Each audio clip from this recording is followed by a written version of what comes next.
GEM International is a new diamond explorer in the richest diamond-producing country in Africa, located next to the fourth largest producing diamond mine in the world. International Spotlight is on an 1109-carat diamond, recently discovered in Africa by a fellow Canadian junior, with a proven operator and finance team. GEM International trades on the TSX Venture Exchange, symbol GI. Visit us at gemdiamondmining.com.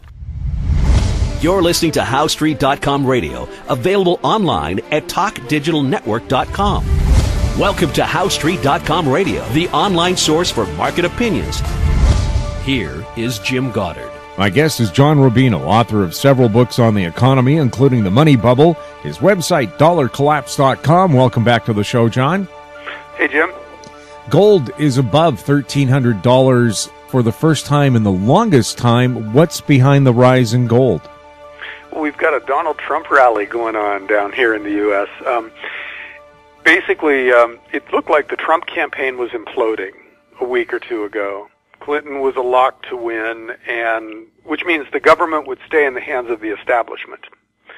And that's good for traditional financial assets that are buoyed by the liquidity that the central bank keeps pumping out when the establishment is in charge down here. But it's not great for gold because gold is kind of a risk-off asset. In other words, when people are worried, they pour into precious metals, and when they're excited about policy options that are going to pour lots of new money into traditional things like stocks and bonds, then they don't bother with gold. So gold was going down. And then this disgraced congressman named Anthony Weiner reached out from the grave to send the Clinton campaign into turmoil. You know, that turns out on his laptop are a bunch of possible Clinton emails that hadn't been seen by the FBI before, so now the FBI has reopened its inquiry into Clinton's private server stuff. You know, it's kind of arcane, but it's dangerous for the Clinton campaign this late in the campaign to have something come out about an FBI investigation. And so that's caused the polls to tighten. Now it looks like it's actually possible that Trump might win. And so he's such an unknown quantity. And also somebody who's on record as wanting to break up the big banks and reimpose GlassSteagall, which is a partition of U.S. banks between investment banks, which are unregulated and free to fail, and commercial banks, which are strictly regulated and backed by the government. You know, in other words, something that would take J.P. Morgan Chase and slice it right down the middle into two entities, or Goldman Sachs or whatever. And the big banks don't like that. So the financial markets are terrified now, and money is flowing into precious metals. Gold and silver are really popping because that's what those things do in a political crisis. So we're seeing basically a glimpse of our future, because no matter how this election plays out in the U.S., we've got political and or financial crises coming one after another all around the world. And it's likely that the chart that you see for U.S. gold, for instance, of the last week is going to be replicated everywhere in coming years. So this is a kind of a wake-up call for people who have not converted very much of their capital into precious metals to do so now. And it's an even bigger wake-up call for the people who are, for instance, leveraged in stocks or bonds. In other words, traditional financial assets will suffer under the circumstances that are heading our way when all this debt starts to blow up. And non-traditional safe haven assets like gold and silver and a few other things will do much, much better. With this big look now at gold, is there going to be panic selling on the equity markets? Well, that would be part of the same process of the system being perceived to spin out of control, at least from the point of view of the establishment. You know, if you have a president come into office who is threatening the current structure of the big banks, there's going to be a lot of equity selling as part of that process. And if you have a financial crisis in which debt just flat out blows up in one country after another, which is also coming virtually no matter what, That's bad for equities and bonds. So traditional financial assets have probably seen their day in the sun, and the drumbeat is going to be negative for them going forward. It doesn't mean we won't have cyclical recoveries in stock prices and a lot of volatility to the upside as well as the downside, but I think the overall trend is going to be down in real terms for stocks and bonds from here on out, just if for no other reason, because they've had phenomenal bear or bull markets for the last few years, so they're at valuation levels that are historically unsustainable. So even in good times, stocks and bonds at today's valuation levels would be a screaming short, and these are not good times. We've borrowed way too much money, and the political system reflects the financial turmoil. In other words, a lot of people are very worried about their current situations and about their futures, and they're willing to listen to and vote for people who are proposing to tear the current system out by the roots and put something new in its place. And that's not how voters usually act in good times, because they want to keep the gravy train going. You know, they want to stay the course if they feel like the course is moving in the right direction.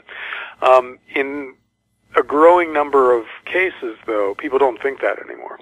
And so they're willing to vote for iconoclasts and outsiders and radicals. So political turmoil naturally flows from financial turmoil and feeds off of it. We have a feedback loop now where, as we're seeing in the U.S., financial turmoil leads to political turmoil, which in turn causes financial turmoil.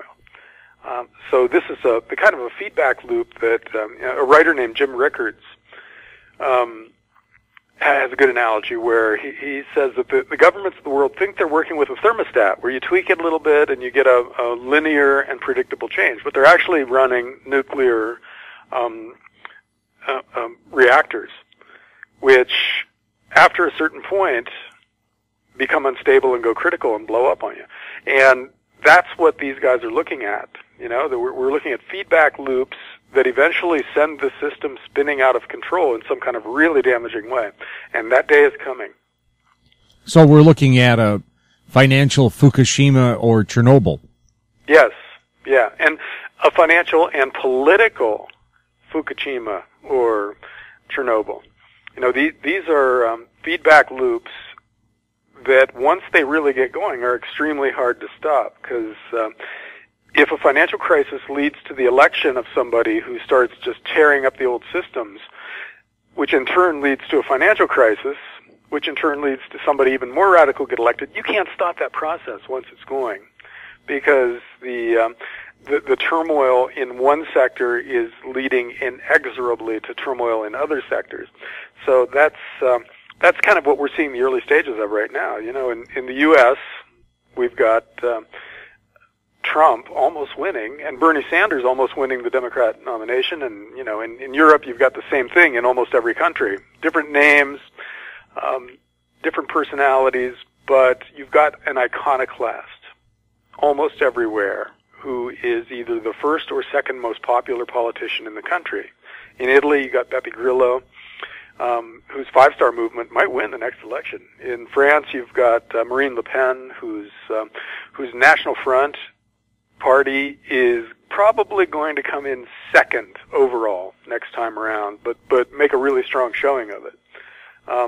The people who ran the Brexit campaign are now largely in power in Great Britain. So that's the way it is around the world. And in the end, this debt has to be worked off somehow, and it can't be worked off painlessly. So we've got a crisis out there. And gold and silver are going to be one of the very small handfuls of things that will do well in this process. You know, you can still make money in crises, but you got to do it by thinking beyond what your financial planner normally tells you to invest in. You know, when stocks and bonds have had their run and they're going to go back down, you don't want a portfolio of stocks and bonds and cash anymore. You need something else. And in times of crisis, the money has been made on the short side. In other words, betting against the stock market, betting that it's going to go down, and in precious metals, betting against the current monetary system, betting that capital will flow out of paper currencies and into real forms of money like gold and silver. Those days are coming again. Depends on, or it's impossible to say whether they're here or whether they're a few years off, but when they come, what we're seeing around the world today is what it will look like. You know, this looks like the early stages of that process.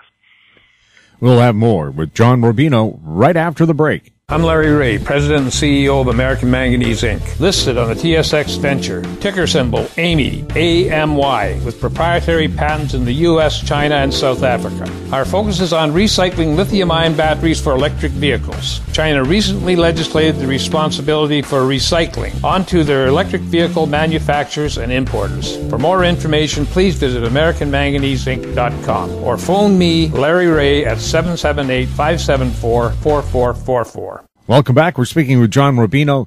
John, one of the things Bill Clinton said he regretted as president was the cancellation of GlassSteagall. Nice to mention that now. Why did he rip it up in the first place? Well, there was an idea that, by the way, I agreed with totally, that free markets had reached the point where they were sophisticated enough that deregulating most industries was the right way to go. So Clinton was basically just being a middle-of-the-road politician and reflecting the will of a pretty broad cross-section of the American public when he allowed GlassSteagall to be, to be done away with. As it turns out, it was a horrendous mistake. And, a lot of people, especially on the libertarian side of the spectrum, like me, who thought it was a great idea and now see it as a bad idea because the big banks just, when they were turned loose, they just took over. They, because we have a fiat currency fractional reserve banking system in which when the central bank creates more money, they give it to the big banks first and foremost.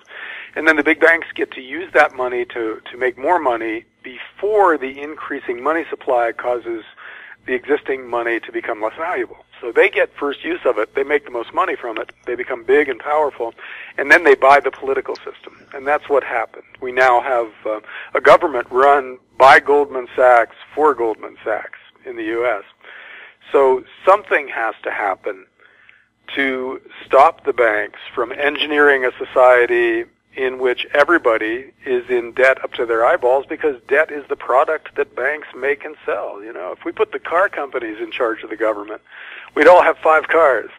But instead we put the banks in charge, and now we all have excessive mortgages and too much credit card debt and student loans that are bankrupting us, et cetera, et cetera. We can't let that go on because we're already functionally bankrupt. So either the system blows up in and of itself, in other words, collapses under the weight of its own contradictions and corruption, or we really, really quickly go back to re-regulating the banks as we did after the Depression with something like GlassSteagall, and we reimpose sound money to reverse out Richard Nixon's decision to take the U.S. and the rest of the world off the remnants of the gold standard. You know, we got to go back to the old ways of doing things that in retrospect worked much better than the new ways do. And that's going to be incredibly hard because nobody wants to give up power. And the government would have to give up an absolutely insane amount of power from their point of view in order to break up the big banks and reimpose sound money. So it won't happen politically. It might happen via some kind of huge financial crisis that convinces everybody that the current system doesn't work, and then voters just steamroll the establishment politicians, put people in charge who don't have a stake in the current system, and then it gets fixed. But that's going to be a really messy, painful process that costs most Americans their retirement savings. People who've been saving money and working hard and pointing at a time when they will be self-sufficient and won't have to depend on their kids or the government to take care of them in retirement. They're the ones who are going to suffer because the system is so skewed towards the big banks and away from the welfare of regular savers that most bank accounts, for instance, are going to be wiped out if we devalue the currency really aggressively. Most stock portfolios that make up the pension plans of, for instance, public sector workers are going to be eviscerated if we have a big financial crisis, and those pensions won't be able to make good on the promises to the cops and the teachers and the firemen who will be retiring soon. Those things are going to happen. And so what used to be middle-class people are going to find out they're not middle-class anymore, because the stuff they counted on, their bank accounts and their pensions, are evaporating right before their eyes. And yet they're willing to vote for a guy who's going to blow up the system to cause all this trouble. No, the system is going to do this regardless. Oh, okay. And the new people, for instance, people are voting for Trump because they perceive that he might be able to fix it. He's such an unknown quantity that I have no idea what he'd actually do in office. But the people who are voting for him know the system is broken and they want it to be fixed, and he's the only one who's pointing out that the system is broken. So next time around, Donald Trump still isn't the favorite in this race. So let's say he loses, and Hillary Clinton takes over and the establishment stays in power for 4 more years. Well, next time around, the entire political world knows that there's a market niche for a smooth, less threatening version of Donald Trump to come along and propose that we audit the Fed and then maybe eliminate it, break up the big banks and reimpose Glass-Steagall, get rid of these free trade agreements that are perceived to have caused such a nightmare for working people, get control of our borders and consciously decide who comes and goes rather than just letting it happen organically because the borders are so porous. Somebody who proposes all of those things and isn't a crazy person besides will get 60% of the vote in the next election in the U.S. So that's how this stuff might happen. That's probably the least painful way for it to happen, but it's also the least likely to happen without a financial crisis, because one way or another the system's going to blow up.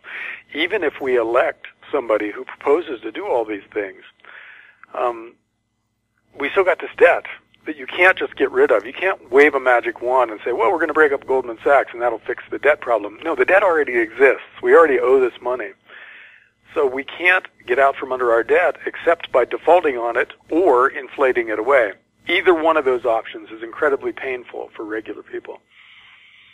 Well, both Canada and the U.S. have bail-in legislation, so if the big banks are in trouble, the government isn't going to bail them out. They're going to dip into your bank account instead, right? Exactly. If your bank gets into trouble, not only is the currency being devalued, in which your bank account is denominated, the bank's going to take part of that account to keep itself solvent. So either way, you lose. And if, before that happens, we've already got political turmoil in the U.S. So let that happen. Let a significant number of people lose their bank accounts, and you'll see a political landslide against the people who put those laws into practice. Maybe you'll have to legalize marijuana federally in the U.S. just to help balance the books a bit. Well, that's one of those ideas whose time has come. Gay marriage was illegal everywhere just a few years ago, and now it's the law of the land. And I think marijuana legalization has that same kind of momentum. So if the federal government doesn't act on it, most states are going to legalize it pretty soon. And so far, so good. The states that have done it have not seen an increase in crime, but they're making some money by taxing weed, So that's a good thing. Regardless of anything else that happens, the trend towards legalizing at least the more benign, currently illegal drugs is a good thing, and I think that there is a case to be made for legalizing and regulating everything, and then letting us as individuals be responsible for what we put into our bodies. Well, Portugal did that about 16 years ago, and their crime rate dropped 40%. Yeah, and the Netherlands has Amsterdam, where it's a tourist attraction. It's not a problem for them at all, apparently. John, what's this going to do to currencies? All the big fiat currencies have to be inflated away to get out from under these debts. So we're going to see ever lower interest rates, unless there's some kind of a financial crisis that causes rates to spike, which would send us in the other direction and into a default cycle. in which we get rid of our debts through default. But if governments are able to control the process, in other words, to keep interest rates down and devalue their currencies, that's what they will do. So, assuming that the global unlimited printing presses are run flat out going forward, we will inflate away our currencies so that the dollar and the euro, the yen, become less valuable, not against each other, but against real stuff, like gold, silver, oil wells, farmland, well-chosen real estate. Real assets will go up in price because the currency in which we're denominating them and trading them and valuing them will go down. So that's what we have in our future. And it's nothing mystical, magical. It's happened 100 times before in human history, or maybe 1,000 times before. It's happened a lot in history, where governments get out of control with their borrowing and then have to devalue their currencies really aggressively. The difference this time around is that it's everybody all at once. So we've never tried to do it globally before. So we'll see if that's a fundamental difference or if it's just the same process playing out everywhere all at once. I don't know. So we'll do a Butch Cassidy, hold hands and jump off the cliff all together. Yeah. And somebody's going to mention, I can't swim. That might be a different thing than Brazil messing up its currency, lobbing a couple of zeros off the real, and then going on as before, where the crisis is just localized. But we've never tried to do it all at once, so it's possible that there's some kind of a dynamic that's different than one country screwing up their currency in an otherwise sound currency world. We'll have to see. I think either way, real assets go up in value relative to these fiat currencies that are being destroyed. So that's your investment thesis there. Just get out of financial stuff and into real stuff while the crisis is playing out. John, thank you so much for chatting with us. Sure thing, Jim. My guest has been John Rubino, author of several books on the economy, including The Money Bubble. His website, dollarcollapse.com. You're listening to HowStreet.com radio. Find us on Twitter at TalkDigitalNet. Our YouTube channel is Talk Digital Network. Questions for the show can be sent to info@HowStreet.com. I'm Jim Goddard. Thanks for listening. Comments made on HowStreet.com radio are an expression of opinion only and should not be construed in any matter whatsoever as recommendations to buy or sell any financial instrument at any time. Available online at TalkDigitalNetwork.com. HowStreet.com radio is a production of HowStreet Media Incorporated.